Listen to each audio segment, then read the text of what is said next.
Aside from the photos, sir, ano pang ibang matibay na ebidensya ang hawak po ninyo ngayon? Kasi kayo nga po ang kumbaga spokesperson at humaharap para po dito sa 18 mga dating sundalo na ito na sinasabi ninyo.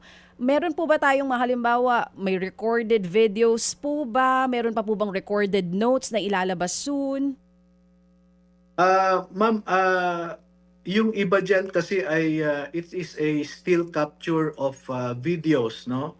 So Mm. halimbawa, meron namang video na kinuhanan nila yung buong bahay kung saan sila nag-deliver. Yes po. Oh, Oo. okay. So dun sa Patungkol oo. naman po doon sa ICC, Oo. ay meron din po silang mga litrato kung anong room number nag-stay yung mga taga-ICC.